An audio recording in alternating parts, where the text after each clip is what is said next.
Hello friends, आज हम इस वीडियो के अंदर हम अपनी नेक्स्ट वीडियो को स्टार्ट करते हैं। और आज जो हम टॉपिक को कवर करेंगे उसका नाम है मूवमेंट एंड लोकोमोशन। राइट, काफ़ी इंपॉर्टेंट है।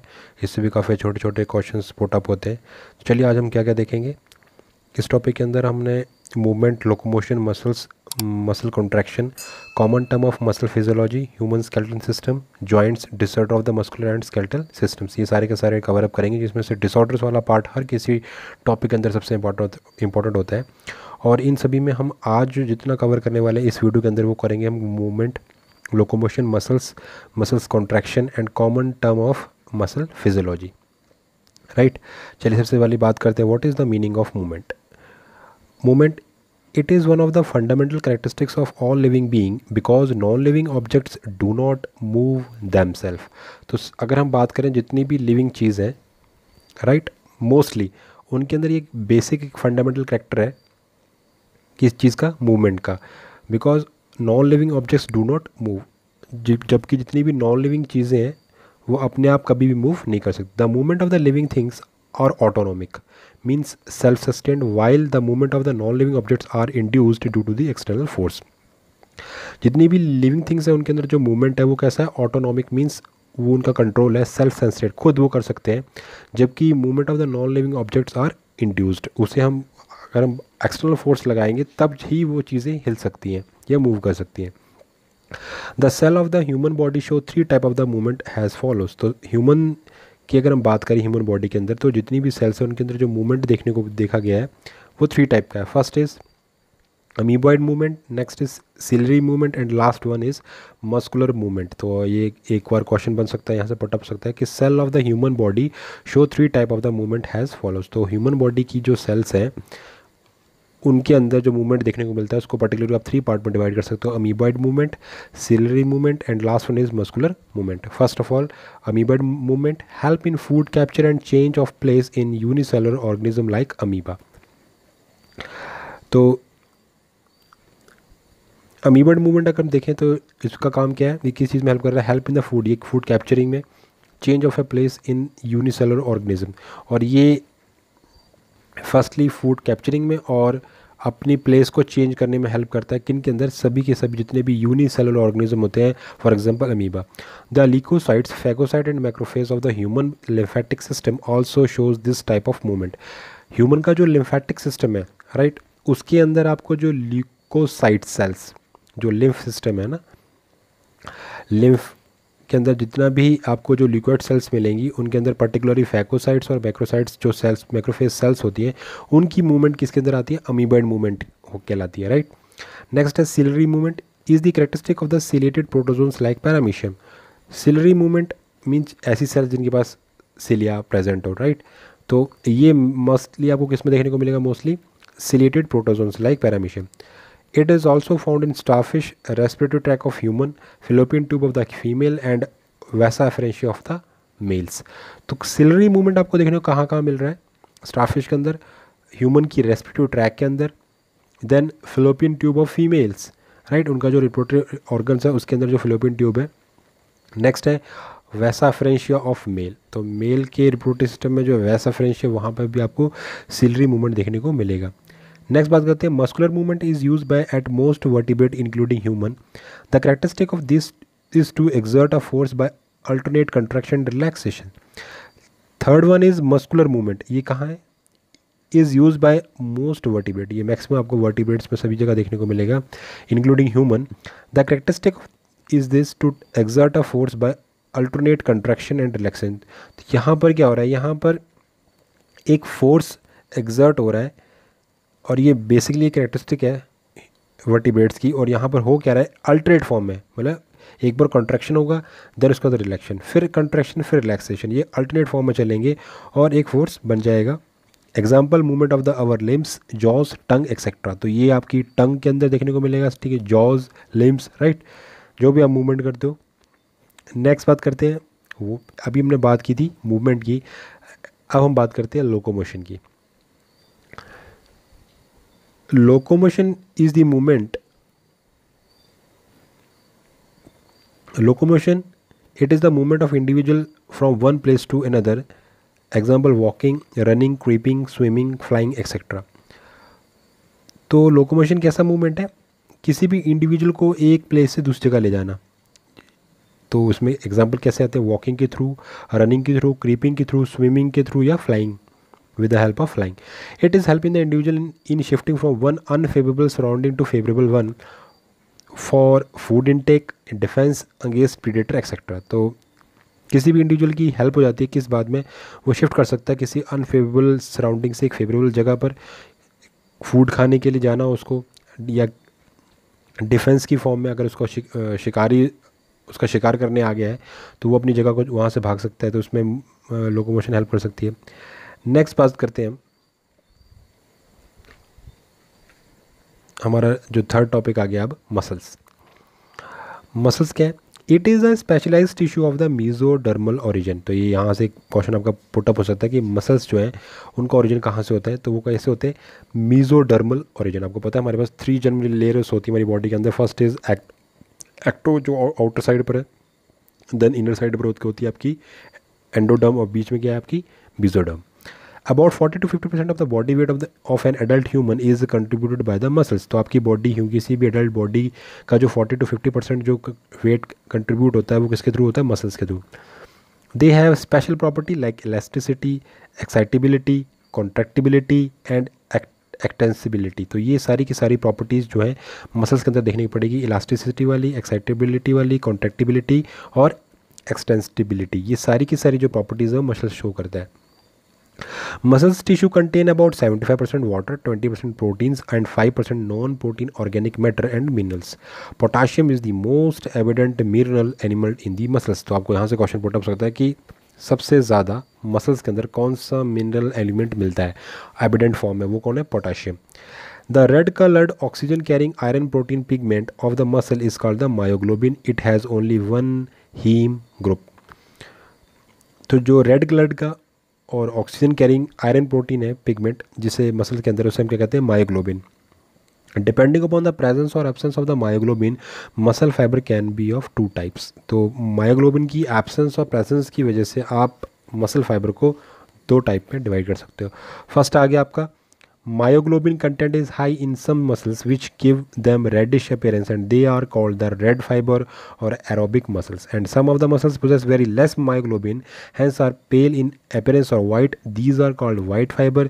They depend on anaerobic process of respiration. तो ऐसी मसल्स जिनके अंदर आपको मायोग्लोबिन का कंटेंट हाई फॉर्म में मिले, इस वजह से उनकी अपीयरेंस भी रेडिश हो जाएगी, और ऐसे मसल्स को आप क्या बोलोगे? एरोबिक मसल्स या रेड फाइबर्स। और ऐसे फाइबर जिनके अंदर आपको मायोग्लोबिन का कंटेंट कैसा मिले? लो मिले, और उनकी अपीयरेंस उस वजह से कैसी हो जाए? पेल या वाइट कलर की, और ऐसे को हम क्या बोलेंगे? फाइबर्स को वाइट फाइबर्स। और ये कैसा रेस्पिरेशन करेंगे? Anaerobic, means without the presence of oxygen.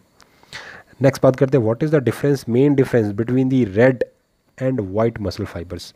तो रेड और वाइट मसल फाइबर्स में क्या डिफरेंस है? जो रेड है वो दे आर थिन, वाइट कैसी है? They are much thicker, rich in mitochondria, poor in mitochondria. Dark red has they contain the haem protein, haem myoglobin. पहले हम एक की बात कर लेते हैं। There myoglobin store oxygen, has oxy myoglobin that release the oxygen for oxidation during the muscle contraction, get energy for the contraction by aerobic respiration. They accumulate a little amount of lactic acid. They undergo slow sustained contraction of long periods. They are not fatigued with work. Example, extensor muscle of the back in man.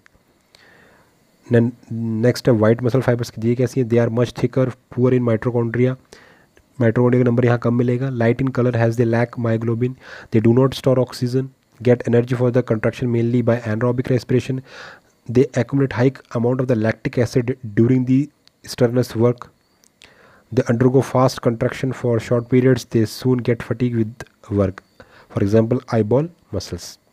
तो ये mainly main difference थे, और ये भी याद रखना red muscle fibre और white muscles के आपके अगर एग्जांपल पूछे जाए तो आप उसको यहाँ से देख के याद कर लें। नेक्स्ट बात करते हैं type of the muscles. On the basis of the location of muscle cell fibers, vertebrates muscles are broadly classified into three groups. तो मसल्स के जो टाइप है उनकी लोकेशन के बेसिस पर आप उन्हें 3 ग्रुप में डिवाइड कर सकते हो। फर्स्ट आती है आपकी स्ट्रेटेड और स्केलेटल और voluntary muscles. Second one is unstriated और स्मूथ और विसरल और involuntary muscles. And third and last one is cardiac और हार्ट मसल्स, राइट। तो फर्स्ट हम फर्स्ट वाले को डिस्कस कर लेते हैं। पहला आती है कि स्ट्रेटेड और स्केलेटल और वॉलेंट्री मसल्स। वॉलेंट्री का मीनिंग ही होता है कि जो आपके कंट्रोल में हो, राइट। तो बात करते हैं, they are typically organised into strong and compact bundle और बैंड्स। तो ये कैसे ऑर्गेनाइज होते हैं, स्ट्रॉन्ग और कॉम्पैक्ट बंडल की फॉर्म में या बैंड की फॉर्म में। These are called skeletal muscles because they are attach to the skeletal element and are responsible for the movement of trunk, appendages, respiratory organs, eyes, mouth parts and so on. इनको हम skeletal muscles क्यों बोल रहे हैं, क्योंकि पहली बात ये पूरे स्केलेटन को एक दूसरे से अटैच करके रखते हैं, पूरा स्केलेटन को मेंटेन करते हैं। और इन्हीं की वजह से क्या होगा, आपकी ट्रंक के अंदर मूवमेंट होगी, अपेंडेजेस के अंदर जो मूवमेंट हो रही है, रेस्पिरेटरी ऑर्गन्स के अंदर जो मूवमेंट हो रही है, आइज, माउथ पार्ट, लगभग सभी चीज़ों के अंदर। Skeletal muscle fibres are extremely long, cylindrical and multinucleated cells. They may reach from one end of the muscles to the other. तो यहाँ पर क्या है, पहली बात ये सेल्स कैसी है, मल्टी न्यूक्लिएटेड, ये भी एक नोट करने वाली बात है। These are packed into bundle are called fascicles, fasciculus small bundle, which are enclose by tough connected tissue called the perimysium. तो ये पेरीमाइसियम से कवर्ड होते हैं और इनके जो बंडल्स हैं उनको हम क्या बोलते हैं, fascicles, right, fascicles. The fascicle are in turn grouped into a discrete muscle surrounded by a thin connected tissue layer called the epimysium. तो ये किससे कवर होते हैं, एक लेयर से, टिश्यू लेयर से, जिसे कहते हैं epimysium. Most skeletal muscles taper at the end where they are connect to bone by tendons. तो जो स्केलेटल मसल्स है उसकी अटैचमेंट बोन के साथ किसके थ्रू हो रही है, टेंडन। ये यहाँ पे याद रखने वाली बात है। Other muscles such as ventral abdominal muscles are in the form of flattened sheets. On the basis of the type of movement skeletal muscles are of following type. तो जिस तरीके की वो मूवमेंट करवा रहे हो उसके बेसिस पर भी आप स्केलेटल मसल्स को फर्दर डिवाइड कर सकते हो। फर्स्ट इज, पहला आता है flexor that band one part of the limb on another at a joint, ये बाइसेप्स के लिए। Extensor that straighten a limb, triceps. Adductor bring limb toward the midline of the body, latissium dorsi. Abductor plus pulse a limb away from the midline of the body. Deltoideus pronator turn the palm downward. Example, pronator tears, और supinator turns the palm upward, supinator। तो ये सारे के सारे इसके example type हैं आपके muscles on the basis of movement skeletal muscles के, राइट।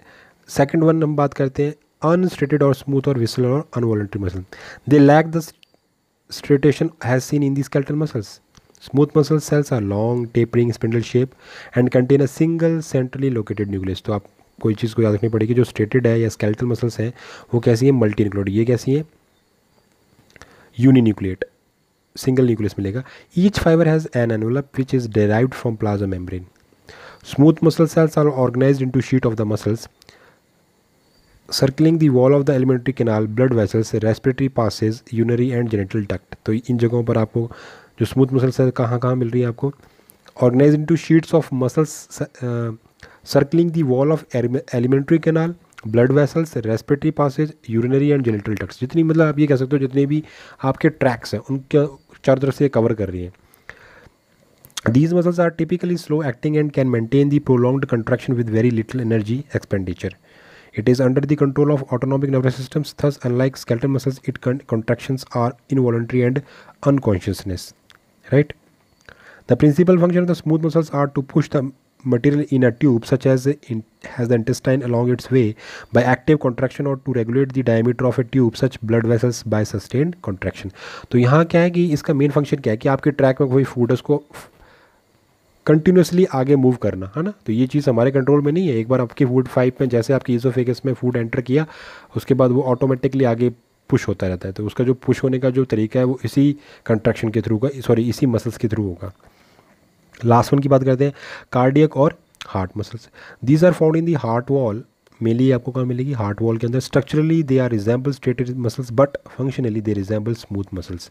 बहुत बड़ा यहाँ पर याद करने वाली चीज़ है कि अगर आप स्ट्रक्चरली बात करें तो ये कैसी है, स्केलेटल मसल्स की तरह, बट अगर आप फंक्शनली बात करें तो ये किससे रिजेंबल कर रही है, स्मूथ मसल्स के साथ। Each cardiac fiber is a short, cylindrical and uninucleate structure. They are placed end to end in row. Intercalated disc or zigzag junction occur in between two fibers of the cardiac muscle, and these fibers are covered by sarcolemma and somehow branched. Cardiac muscles are fast acting muscles and they contract under the involuntary autonomic control. ये भी कैसे होते हैं? अपने आप ही काम करने वाली चीज़ें। ऐसा तो नहीं है कि हम, क्योंकि आपको पता है कार्डियक मसल्स जब कॉन्ट्रैक्ट करेगी तभी आपका हार्ट के अंदर वाइब्रेशंस क्रिएट होंगी, तो ये चीज़ें हमारे कंट्रोल में नहीं है। नेक्स्ट बात करते हैं हम structure of the skeletal muscles. Skeletal muscle is made up of number of muscles bundle. तो जो स्केलेटल मसल है आपकी, एक स्केलेटल मसल बहुत ज़्यादा नंबर में मिल के, जब मसल्स के बंडल एक साथ मिलते हैं तब एक स्केलेटल मसल बनेगी। और fascicles and held together by a connected tissue layer by the fascia. Each muscle fibre is lined by a sarcolemma enclosing the sarcoplasm. तो ये कवर अप किससे होती है इसकी, जो जैसे हमारे एक नॉर्मल में आपकी क्या होती है, प्लाज्मा मेम्ब्रेन है ना, जैसे सेल मेम्ब्रेन होती है, तो यहाँ पे सार्कोप्लाज्म है जो अंदर के साइटोप्लाज्म को, मतलब अब आपका यहाँ पे सार्कोप्लाज्म किसको बोल रहे हैं, साइटोप्लाज्म को। सेल में जो उसके अंदर जो प्रोटोप्लाज्म उसको हम साइटोप्लाज्म बोलते हैं, लेकिन यहाँ पर क्या है, ये किसका है, मसल्स का है, तो यहाँ पे सार्कोप्लाज्म बोल रहे हैं। और किससे कवर्ड है वो, सार्कोलेमा। और large number of the filament are parallelly arranged called the myofilaments and myofibrils. तो यहाँ पे क्या होते हैं, फिलामेंट्स आपको मिलेंगे पैरेलली अरेंज्ड होते हैं, जिन्हें हम मायोफिलामेंट्स या हम मायोफाइब्रिल्स बोलते हैं। Each myofibrils has alternate light and dark band on it. तो जो मायोफाइब्रिल्स है उनके अंदर आपको क्या मिलेंगे, अल्टरनेट फॉर्म में लाइट और डार्क बैंड मिलेंगे। The light band contain actin and is called as a I band or isotropic band, whereas the dark bands contain myosin, ये प्रोटीन है एक्चुअल में, and is called A band or an isotropic band। तो ये चीज़ को याद रखना कि myofibrils, right, जो मायोफाइब्रिल्स हैं या मायोफिलामेंट्स, उनके अंदर आपको अल्टरनेट फॉर्म में लाइट और डार्क बैंड्स मिलेंगे। जो लाइट बैंड है या उसे आई बैंड भी कह सकते हो, वो क्या है, एक्चुअल में एक्टिन प्रोटीन है कि बने हुए बैंड्स हैं या आइसोट्रोपिक बैंड। और जो दूसरे आपके क्या है, डार्क बैंड है जिसे आप ए बैंड बोल रहे हो एक्चुअल में, और वो क्या है, एन आइसोट्रोपिक बैंड, वो किसके बने हैं, मायोसिन के। एक्टिन फिलामेंट्स आर थिनर, ये बहुत काफ़ी थिन होते हैं किसके कंपैरिजन में, मायोसिन फिलामेंट के कंपैरिजन में। Hence are called thin and thick filaments respectively. तो इसलिए आप एक्टिन को थिन फिलामेंट और मायोसिन को थिक फिलामेंट कह सकते हो। The thin filament are firmly attach to the Z line in their centre. जो थिन फिलामेंट्स हैं वो फर्मली अटैच होते हैं जेड लाइन अपने सेंटर से। A and I band are arranged alternately throughout the length of the myofibrils. तो ये normal structure है जो आप देख रहे हो। ये बीच में क्या, sarcolemma, plasma membrane that line the muscle fibres, फिर मसल बंडल्स है ना, fascicles contain number of muscle fibres, फिर है muscle fibre. Syncytium fibers has its sarcoplasm contain mainly nuclei and calcium ions contain the parallelly arranged filaments in sarcoplasm called the myofibers। उसका ये fascia collagenous connective tissue layer which held these fascicles together। तो अलग अलग को चिपका के पूरे bundles को पकड़ के रखा हुआ है। आगे बात करते हैं, the portion of the myofibrils between two successive Z lines is considered as the functional unit of contraction and is called is sarcomere। ये बहुत बार पूछा गया, ये पीजीटी और टीजीटी दोनों में आएगी। What is the meaning of sarcomere? तो आंसर क्या होगा, it is a functional unit of contraction. Main इसका आंसर क्या है, फंक्शनल यूनिट ऑफ कंट्रैक्शन। और ये कहाँ का, ये कौन सा पोर्शन है, इन बिटवीन मायो, ये किसके अंदर, टू सक्सेसिव, दो जेड लाइन के बीच का जो एरिया है वो सार्कोमेयर में काउंट होता है, जहाँ पर एक्चुअल में जो कंट्रैक्शन और रिलैक्सेशन का प्रोसेस चलता है। In a resting state the edge of thin filaments on either sides of thick filament partially overlap the free ends of the thick filaments leaving the central part of the thick filament. These central part of the thick filament not overlapped by the thin filament is called the H zone। H zone वो area है जो आपकी जो बीच का जो thick filament है, thick filament का H zone वो पार्ट है जहाँ पर कभी भी आपके क्या नहीं आएंगे, थिन फिलामेंट कभी भी वहाँ तक नहीं पहुँच सकते, वो एरिया आपका H zone। A protein part of the muscles can be divided into the myofibrils proteins which make up about 50 to 55% of the total and are responsible for the actual contraction of the muscles. The major proteins are myosin, actin, tropomyosin and troponin. Actin is a globular protein. In the presence of ATP, G-actin cause hydrolysis of ATP and aggregate into a double helical structure called the F-actin, which interact with troponin and tropomyosin. तो यहाँ पर क्या होगा, ATP की वजह से सारे काम चलेंगे. जैसे आप यहाँ पे देख रहे हो, ये टेल है. एक्टिन बाइंडिंग, यहाँ पर क्या आपकी जो आपकी एक्टिन बाइंडिंग साइट मतलब जो आपके थिक वाला जो बैंड है वो यहाँ आकर अटैच होता है. ठीक, ये हेड है. किसका हेड है ये? HMM heavy meromyosin contain the ATPase enzymes. यहाँ ATPase एंजाइम है और ये आर्म और टेल है इसकी. राइट, यहाँ पर आपकी सारी चीज़ें लगी हुई हैं. 3 चीज़ें आपको यहाँ देखने को मिलेंगी, ट्रोपोमायोसिन, F-एक्टिन और ये आगे फर्दर 3 में डिवाइडेड है, TPC, TPI और TPT. TPC calcium binding polypeptide inhibit F-actin myosin interaction और bind to the tropomyosin and other to tropomyosin. अब बात कर लेते हैं हम. Troponin protein is made up of 3 सब यूनिट्स. तो जो ट्रोपोनिन है ये आप देख रहे हो, ये जो 3 है ये. राइट, ट्रोपोनिन में क्या है कि इज मेड अप ऑफ 3 सब यूनिट्स. 1 सेट ऑफ 3 ट्रोपोनिन सब unit is associated with each molecule of the tropomyosin and is involve in the activity of the 7 active molecules. Myosin is the polymerized protein and made up of many monomeric proteins called the myromycin. It is composed of 6 polypeptide chains, 2 identical heavy chains and 4 light chains. 2 heavy chains wrap spirally to form a double helix whose one end form 2 globular end and other elongate end forms. ये चीज़ याद रखने वाली है कि जो myosin है is a polymerised protein and made up of many monomeric protein called the meromyosin. तो यहाँ पर क्या आपको, it is compose of 6 polypeptide chains, 2 identical heavy chains and 4 light chains. अब बात करते हैं कि कैसे आपका मसल कंट्रैक्शन काम करेगा. Right, muscle contraction it is initiated by the signal sent by the central nervous system by a motor neuron. The mechanism of muscle contraction is best explained by sliding filament theory.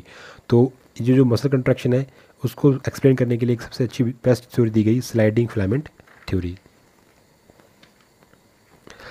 The junction between a motor neuron and the sarcolemma of the muscle fiber is called the neuromuscular junction or motor end plate.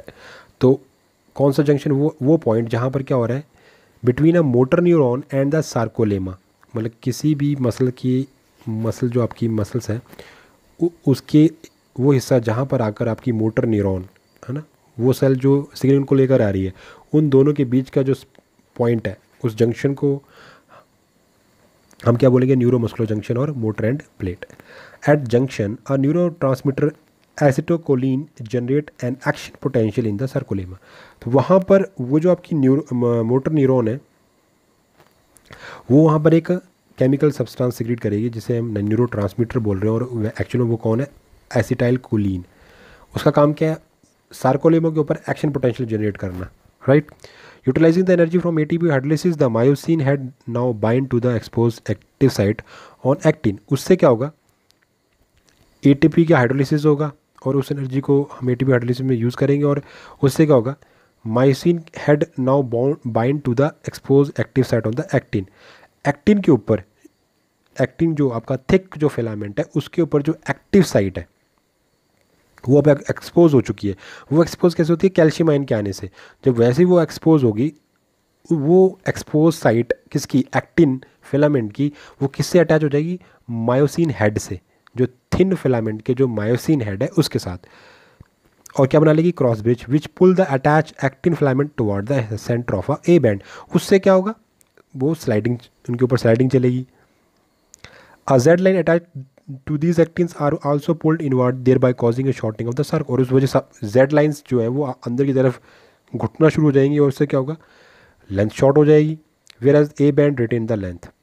Now new ATP bind and the cross bridge is broken. New ATP आएगी, पहले वो अभी जो ATP तो वो तो अपना hydrolyse कर दी है ना। अब न्यू एटीपी आई, उससे क्या हुआ, जो क्रॉस ब्रिज बना हुआ था वो टूट जाएगा। उसके टूटने से क्या हुआ, ATP is again hydrolysed by the myosin head and the cycle of the cross bridge formation and breakage is repeated causing the further sliding. तो बार बार इस तरीके से हाइड्रोलिसिस होगा, फिर एटीपी आएगी, तो इस तरीके से बनता रहेगा। The process of the continue till the calcium ion are pumped back to the sarcoplasmic system resulting in the masking of the active filaments. और जैसे कैल्शियम आयंस को आप पंप आउट बैक कर लोगे, जितने भी एक्टिव साइट्स हैं वो सारे के सारे उनके ऊपर मास्क लग जाएगा, वो छुप जाएंगी, है ना। उनका पहले जो एक्सपोजर हो रहा था वो बंद हो जाएगा। This cause the return of the Z line back to the original position. और इस वजह से जो जेड लाइन है वो वापस अपनी पोजीशन में चली जाएंगी और वो रिलैक्स हो जाएंगी। Repeated activation of the muscles can lead to the accumulation of the lactic acid due to the anaerobic breakdown of the glycogen in them causing the fatigueness। फिर क्या होगा, बार बार जब ये मसल्स में एक्टिवेशन चल रही है उससे क्या होगा, लैक्टिक एसिड का क्या होगा, एक्युमुलेशन होना शुरू हो जाएगा, क्योंकि यहाँ पर जो ग्लाइकोजन का जो ब्रेकडाउन हो रहा है वो in the absence of oxygen हो रहा है, एनारोबिक कंडीशन है, और इसलिए वहाँ पे क्या होगी, फटीगनेस होगी। नेक्स्ट बात करते हैं common term of the muscle physiology. आप कुछ हम बेसिक चीज़ें याद कर ले मसल फिजियोलॉजी के अंदर। The muscles play a variety of role in working of body. The various common terms of the muscle physiology are follows. पहला है motor unit, collectively refer to the muscle fibres and the motor neuron that supply them, उसे motor unit कहते हैं। Muscle twitch can be defined as a response to a single brief stimulus. It consists of a three phase. First is latent phase 0.01 second का होता है, contraction phase जो 0.04 second का होता है, और रिलैक्सेशन फेज जो 0.05 सेकंड का होता है। ये सारी चीज़ें याद रखना, कई बार ये टाइमिंग पूछ लेते हैं आपसे।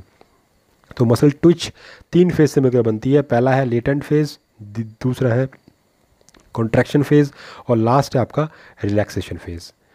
Next, refractive period is a period during which a muscle will not respond is called a refractive period, जब वो कोई रिस्पॉन्ड नहीं करती।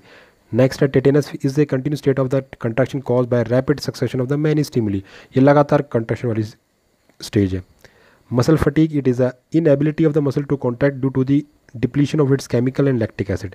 तो ये क्या हुआ, अब आपकी मसल के अंदर जो कंट्रैक्शन की जो पावर है वो खत्म हो चुकी है, वो उसके अंदर इनएबिलिटी आ गई है। क्यों आई, क्योंकि उसके अंदर लैक्टिक एसिड और कुछ केमिकल वहाँ पर एक्यूमुलेट हो गए।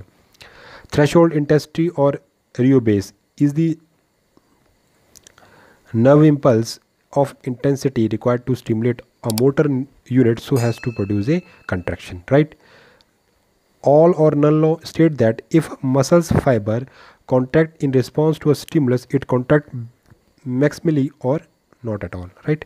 Next है chemograph is a apparatus used to record the muscles contraction। तो कई बार आपसे पूछ सकते हैं कि मसल कंट्रैक्शन में हम किस एपरेटस को यूज़ करते हैं, वो कीमोग्राफ है। तो थैंक यू सो मच, ज़्यादा से ज़्यादा मेरी वीडियोस को शेयर कीजिए, और हमारा जो टोटल सिलेबस है वो ख़त्म होने की कगार पर है, तो धीरे धीरे सारे सिलेबस को बार बार रिपीट कीजिए। Thank you so much.